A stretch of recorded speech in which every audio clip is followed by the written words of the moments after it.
מה קורה? מה העניינים? אנחנו בפרק חדש בפודקאסט, והיום אני רוצה להתמקד בהבדל בין אכילה רגשית לבין סתם הרגל.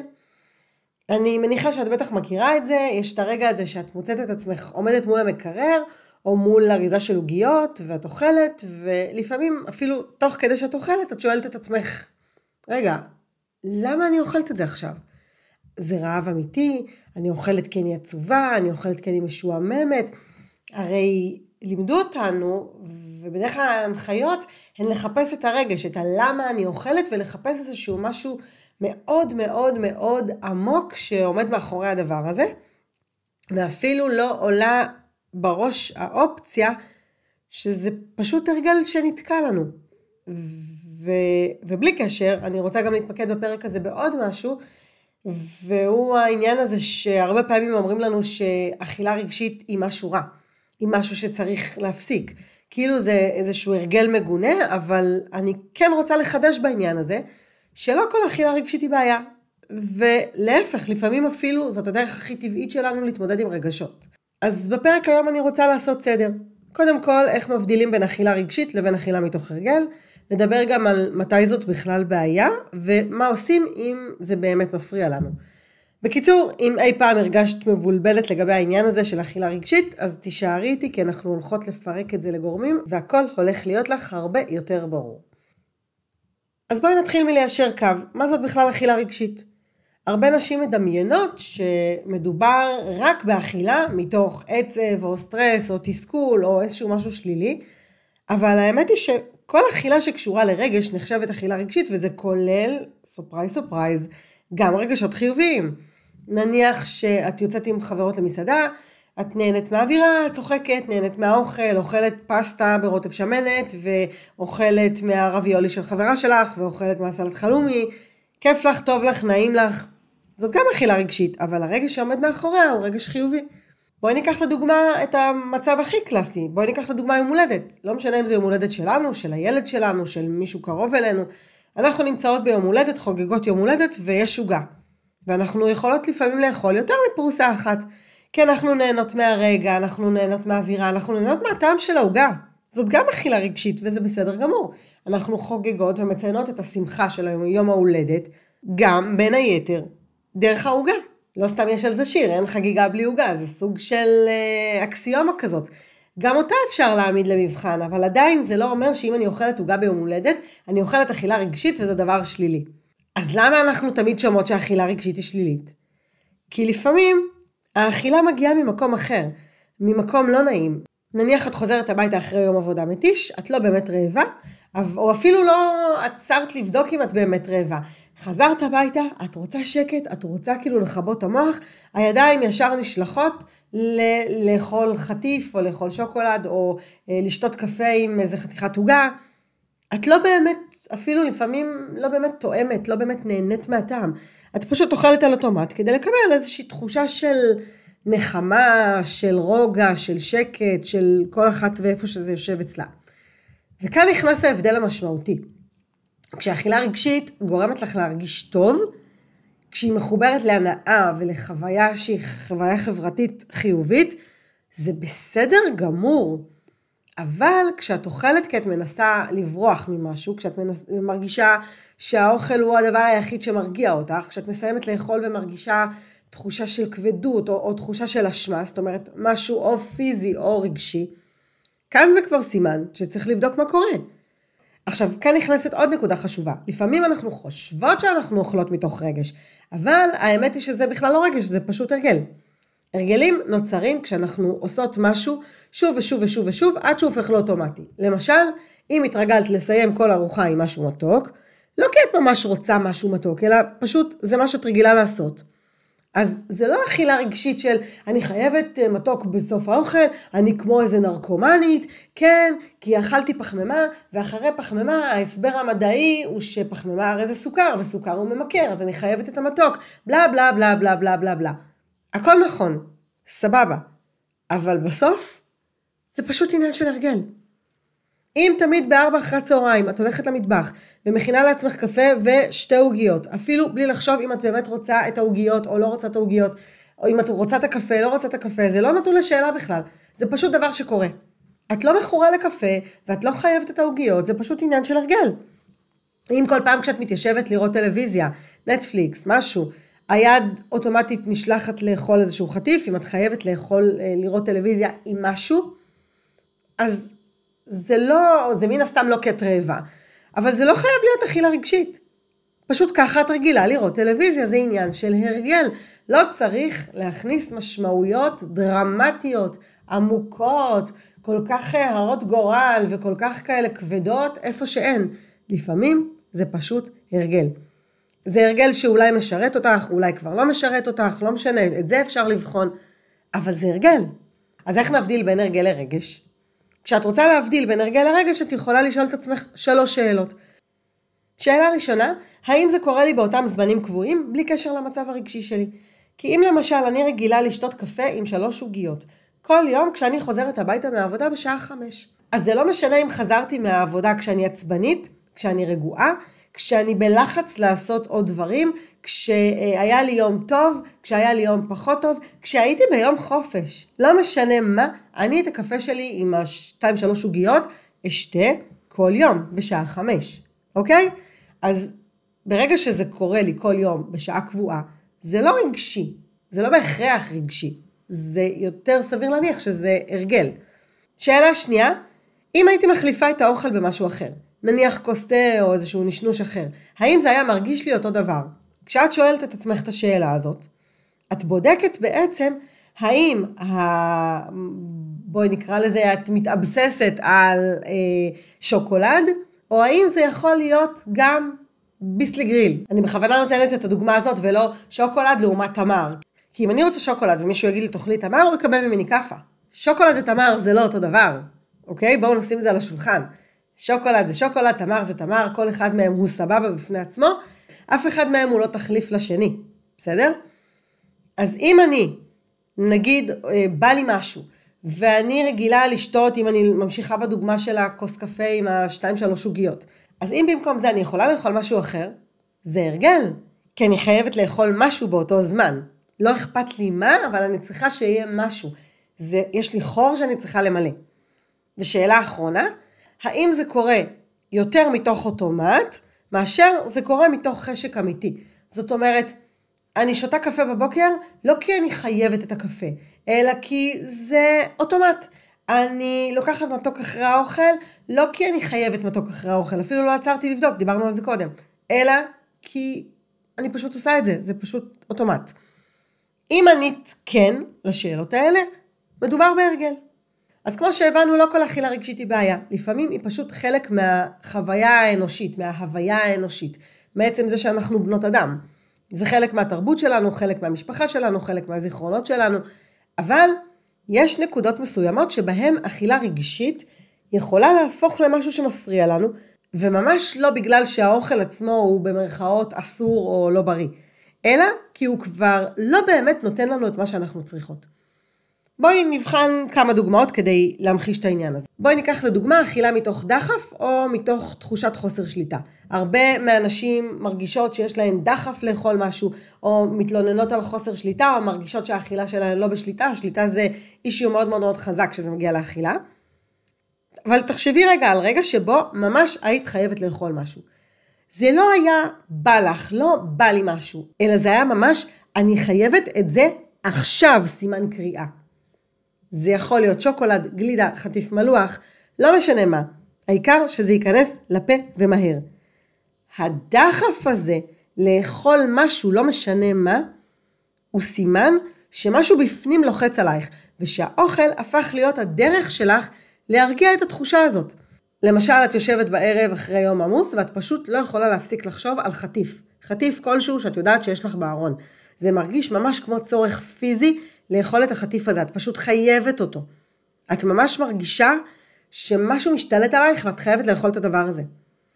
איך זה עוד נראה במציאות? למשל, את אומרת לעצמך, אני אוכל רק ביס קטן, אבל אחרי רגע את מגלה שסיימת את כל השקית. למי מאיתנו זה לא קרה? לי לפעמים זה קורה, מודה ומתוודה. לא קורה לי הרבה, אבל קורה לי לפעמים, לעתים רחוקות, כן, קורה. איך זה עוד נראה במציאות? למשל, בזמן האכילה את לא באמת נוכחת. זאת אומרת, את אוכלת על אוטומט, הידיים עובדות לבד, את מנשנשת בלי לשים לב, ורק כשהאריזה נגמרה, או שפתאום את קולטת, וואי, אני אכלתי את כל זה, אז את קולטת שזה נגמר. בניגוד לרק ביס קטן, שם הייתה כוונה לאכול רק ביס אחד, ופשוט איבדת את זה, פה את בכלל לא קולטת שאכלת, וזה משהו אחר לגמרי. מה זה אומר? זה אומר שהאכילה הפכה להיות יותר כמו כפתור כיבוי למשהו שמרגיש לך לא נעים. והשאלה האמיתית היא מה עומד מאחורי הדחף הזה. ואת זה מה שצריך לחקור. אז זאת הייתה דוגמה למשל לאכילה מתוך דחף ולאכילה שאין בה שליטה. בואי נדבר על אכילה שמלווה בתחושה של כבדות או אשמה. זאת אומרת משהו שהוא או פיזי או רגשי. לפעמים אנחנו אוכלות משהו ובסוף אנחנו נשארות עם תחושת כבדות בגוף וגם כבדות בלב. לא כי האוכל רע, לא כי האוכל אסור, כמובן במרכאות, אלא כי הוא לא באמת היה מה שהיינו צריכות. איך זה נראה במציאות? למשל את מסיימת לאכול ואז את ישר מתחילה להתחרט. למה עשיתי את זה? איזה גרוע אני? בשביל מה זה היה טוב? כל מיני משפטים כאלה של הלקאה עצמית. למשל, במקום תחושת סיפוק והנאה, את מרגישה כאילו משהו לא יסתדר לך בפנים. כאילו את מרגישה מין סוג של חוסר נוחות, אבל לא רק חוסר נוחות בבטן או חוסר נוחות בלב, משהו עמוק יותר. אין לתחושת הסיפוק וההנאה שיכולה להיות כשאנחנו אפילו אוכלות ביסלי גריל, זה לא משנה. אני יכולה להרגיש סיפוק והנאה מביסלי גריל, ואני יכולה להרגיש שבא לי להקים מביסלי גריל. זה הכל מאוד מאוד תלוי בנסיבות. וכשאת אוכלת אכילה שהיא באה ממקום שהוא לא נכון, אז משהו מרגיש לך לא מסתדר. כשאת אוכלת משהו שמשאיר בך תחושת כבדות, שוב, או פיזית או רגשית, בדרך כלל יש לך גם צורך אוטומטי לפצות על זה שאכלת את זה. ישר את חושבת איך תאכלי פחות בארוחה הבאה, איך תתחילי דיאטה ממחר, איך תבטיחי לעצמך שזה לא יקרה שוב. ישר יש איזשהו צורך בפיצוי, במקום פשוט להגיד אוקיי, זה כבר קרה, אני ממשיכה אותו דבר במסלול שלי. הרי לא מחלקים מדליה בסוף. תחשבי שאת למשל צריכה להגיע מנקודה A לנקודה B. ונניח לא יודעת מה, נפלת בדרך ונפצעת. או לא יודעת, עצרת לדבר עם חברה. בסדר? העטת את הקצב שלך. את כבר לא באותו קצב. את כבר לא באותו, את בפיגור. קרה משהו שהעט אותך. קרה משהו שגרם לך לעצור. את לא רצה כדי להשלים את הפער של לאן היית אמורה להגיע, נכון? את פשוט קמה, מנערת את עצמך וממשיכה ללכת הלאה, רגיל, בלי דרמה, פשוט להמשיך ללכת רגיל במסלול. זאת אומרת, אני לא יודעת אם זה מה שאת עושה, אבל בגדול זה מה שצריך לעשות. מה שהיה היה, ויש לך מסלול, ואת יודעת מה המסלול, ואת פשוט ממשיכה ללכת במסלול שלך כרגיל. מה שקורה בדרך כלל, זה שיש לנו צורך לפצות על מה שאכלנו. להרבה אנשים יש צורך לפצות על מה שהם אכלו, ישר לחשוב על דיאטה ממחר, ישר לחשוב איך לקזז, ישר לחשוב על דברים כאלה. לא לעשות את זה, אוקיי?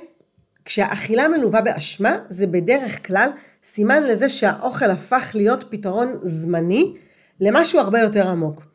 אולי זה ניסיון לנחם את עצמך, אולי זה ניסיון לברוח ממשהו, אבל בסופו של דבר, זה לא באמת סיפק אותך, הדבר הזה שאכלת. עוד דוגמה לאכילה שמשתיקה רגשות, זאת אכילה שמרגישה למשל כמו בריחה או כמו ניתוק. בזמן שאת אוכלת, את כבר מרגישה את זה, שאת כאילו מורידה מסך, כאילו את באיזשהו שאט-דאון, כאילו את בורחת ממשהו. אני בטוחה שיש לך ימים שבהם את מרגישה שאת פשוט חייבת לאכול משהו רק כדי להפסיק להרגיש.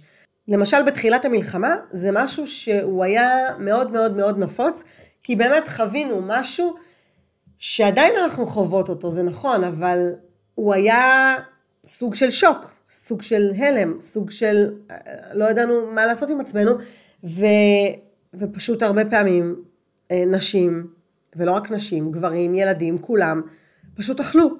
זו אחת הצורות הברורות ביותר של אכילה רגשית שמגיעה ממקום של בריחה. אבל לא רק במצבים למשל כמו של מלחמה, גם ביום יום, אם יש לך למשל יום קשה בעבודה, אז במקום להרגיש את הלחץ, את מוצאת את עצמך מחפשת כל פעם משהו לנשנש. אני בטוחה שאת יכולה להזדהות עם הדבר הזה. לא בא לך לעשות משהו, את אוכלת במקום כדי כאילו למשוך את הרגע. אם את מרגישה בדידות או מרגישה עצב, את פונה לאוכל, כי הוא הדבר היחיד שנמצא פה איתך. אני ראיתי את זה למשל אצל נשים שאני מלווה, שלצורך העניין לא נמצאות בזוגיות, מכל סיבה שהיא, זה לא משנה כרגע, אבל העובדה היא שכרגע הן לא בזוגיות, או שהבית יתרוקן, ואז יש סוג של בדידות, סוג של עצב, סוג של כל מיני תחושות קשות שעולות, שמדגישות את הלבד, והאוכל הוא הדבר היחיד שהוא יציב, והוא נמצא, והוא מלווה, והוא לא בורח לשום מקום, והוא תמיד פה. אז נורא קל לפנות אליו. אגב, אם את כן בזוגיות, אני בטוחה שלא פעם מצאת את עצמך, עוזבת את הריב באמצע, והולכת ישר למטבח, כאילו, טוב, אני אלך להכין לי משהו לאכול, טוב, אני אעשה לי קפה, טוב, אני זה, הולכת, פותחת המקרר, או פותחת המגירה, ואוכלת משהו. זה נותן איזשהו רגע של שקט. בינדר, דנדת, כולנו מכירות את הסיטואציות האלה. אז אם נסכם את כל הדוגמאות, מה זה אומר? זה אומר שאם האכילה מרגישה כמו דרך להימנע מלהרגיש, זה סימן שכדאי לבדוק מה באמת עובר עלייך. האוכל אולי נותן הקלה רגעית, אבל הוא לא באמת פותר את הבעיה. אז זה לגבי התיאוריה, אוקיי? עכשיו בואי נעבור למה עושים עם זה. אם את מזהה את עצמך באחת מהסיטואציות האלה שתיארתי, קודם כל חשוב לא להתבאס על עצמך על הדבר הזה. זה טבעי, זה הגיוני, זה פשוט מנגנון של הגוף והנפש שלך, שמנסה לעזור לך להתמודד עם רגשות. לא כולנו יודעות להתמודד כמו שצריך עם רגשות, לא כולנו, אף אחד לא לימד אותנו להתמודד עם רגשות. זה לא דבר שבא לנו טבעי. והבריחה לאוכל היא הדבר הטבעי לנו לעשות, כי אוכל הוא הדבר הכי קל והכי זמין, שלא דורש מאיתנו להתמודד עם כלום. אז הכל בסדר, זה קודם כל. אבל אם את מרגישה שזה פוגע בך, אם את מרגישה שזה גורם לך להרגיש לא טוב עם עצמך או עם הגוף שלך, אז יש כמה דברים שאפשר לעשות כדי להתחיל לשנות את זה. דבר ראשון, לעצור ולשאול מה באמת קורה כאן. בפעם הבאה שאת מרגישה דחף לאכול, תנסי להתבונן על עצמך מהצד, לקחת רגע ולשאול את עצמך, האם אני באמת רעבה או שמשהו אחר קורה פה? כשאת הולכת אוטומטית למקרר ופותחת המקרר כי את בעצבים, האם את באמת רעבה או שמשהו אחר קורה פה? ולרוב את תעני לעצמך, כן, אני עושה את זה, כן, אני עצבנית עכשיו על כך וכך. ולפעמים רק ההבנה הזו כבר עוזרת לך להחזיר לעצמך את השליטה, לסגור את המקרר ולבחור לא לאכול. שאלה נוספת כשאת מרגישה דחף לאכול, אני ממליצה לך לשאול את עצמך, היא איך אני מרגישה עכשיו? אני מרגישה עלבון, אני מרגישה כעס, אני מרגישה שימום, אני מרגישה תסכול. ושאלה אחרונה, האם האוכל הזה הוא באמת מה שאני צריכה ברגע זה? שוב, לפעמים רק ההבנה הזו, שזה לא באמת מה שאת צריכה כרגע, שאם את משועממת, האוכל לא יפיג את השיעמום. שאם את מתוסכלת, האוכל לא יהפוך אותך ללא מתוסכלת. לפעמים רק ההבנה הזאת, באופן רציונלי, כבר עוזרת לך להחזיר לעצמך את השליטה. דבר נוסף שאת יכולה לעשות, זה למצוא דרכים נוספות להתמודד עם הרגש. אם גילית שבאופן עקבי, שיטתי, סיסטמטי, את תמיד פונה לאוכל, מתוך מתח, מתוך עייפות, מתוך עצב, מתוך שיעמום, מתוך כעס, מתוך תסכול, מתוך whatever, תחשבי איזה עוד דברים יכולים לעזור לך באותם רגעים שאת מרגישה ככה. למשל, אם את מרגישה מתח, אולי יעזור לך לעשות נשימות, אולי יעזור לך לשים מוזיקה מרגיעה. אם את עצובה, אולי יעזור לך להתקשר לחברה, אולי יעזור לך לצאת לסיבוב הליכה. אם את משועממת, אז אני בטוחה שיש לך תחביב, שתמיד את אומרת שאין לך זמן לעשות, וזה הזמן האידיאלי פשוט לפנות אליו ולעשות אותו. זה לא אומר שאסור לך לאכול, אגב, אם את עצובה, משועממת, מתוסכלת, whatever. זה לא אומר שאסור לך לאכול. זה פשוט אומר שיהיו לך עוד כלים לבחור מהם, האם לאכול או לא. דבר נוסף שאני מציעה לך ללמוד לעשות, הוא לאכול מתוך בחירה, ולא מתוך דחף. מה זה אומר? זה אומר שאם מתחשק לך עוגה, תקחי עוגה. אבל ממקום של בחירה מודעת. כשאת כבר באה לאכול את העוגה, תשאלי את עצמך, האם את באמת רוצה את העוגה הזאת עכשיו? אם את עונה לעצמך כן, תשאלי את עצמך, האם את יכולה לשבת וליהנות ממנה במקום לחטוף אותה על הדרך? ותשאלי את עצמך, לפני שאת אוכלת, איך אני ארגיש אחרי. אם התשובות שאת נותנת לעצמך עושות לך להרגיש נעים, לכי על זה, בכיף, תאכלי. אם זה עושה לך לא נעים, את תראי לבד שאת כבר לא תאכלי שום דבר. דבר אחרון שאני מציעה לך לעשות, זה להכניס יותר חמלה ופחות ביקורת עצמית. אנחנו כל כך רגילות להרגיש אשמה על מה שאנחנו אוכלות. זה אף פעם לא גורם לנו לאכול פחות, זה אף פעם לא עוזר. אז בואי ננסה גישה אחרת. מה אם פשוט תתייחסי לעצמך בעדינות? מה אם פשוט במקום להגיד למה אכלתי את זה, תגידי לעצמך, הגוף שלי ניסה לעזור לי להתמודד. עכשיו אני יכולה לבחור איך להמשיך מכאן.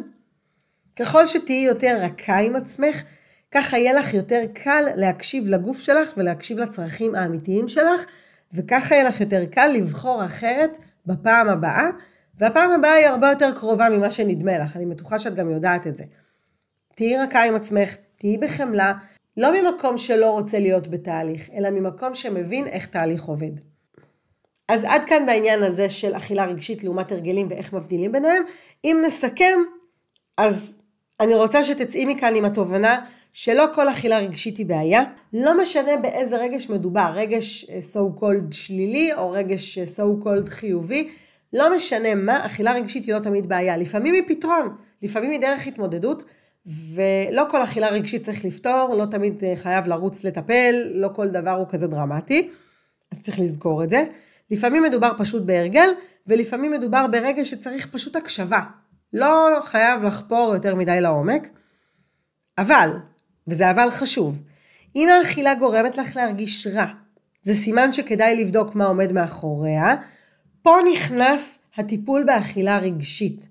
אם משהו ביחסים שלך עם האוכל מרגיש לך לא 100, מרגיש לך יש שם משהו ואני לא מצליחה לפצח אותו, יש שם משהו שמנהל אותי ואני לא מצליחה להבין אותו, יש שם משהו שמנסה לתקשר איתי, לדבר איתי, ואני לא מצליחה להבין מה הוא רוצה להגיד, זה המקום לפנות לטיפול באכילה רגשית.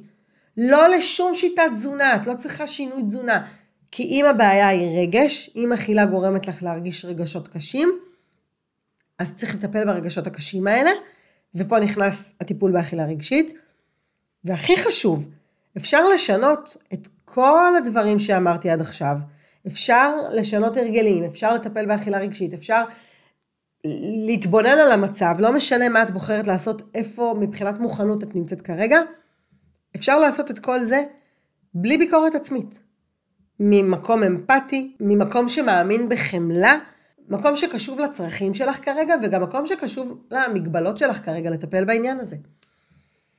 אז זהו, אני מקווה שהפרק הזה עזר לך להבין קצת יותר מה קורה לך ברגעים אלה ממש אולי. אני אשמח שתשאירי לי תגובה על הפרק הזה, מה למדת, מה את לוקחת איתך. אני אשמח שתדרגי את הפודקאסט, שאם את עדיין לא עוקבת אחריי, אז תשימי עוקב, כדי שלא תפספסי פרקים חדשים. אני אשמח שתשתפי את הפודקאסט הזה, ואת זה שהוא בכלל קיים, עם חברה שאת אוהבת, עם חברה שחשובה לך, כדי לעזור לי לחשוף את הידע הזה לעוד נשים שלא מודעות בכלל לזה שהוא נמצא במרחב. אז תודה רבה לך על ההקשבה, אנחנו נתראה בפרק הבא, ויאללה ביי!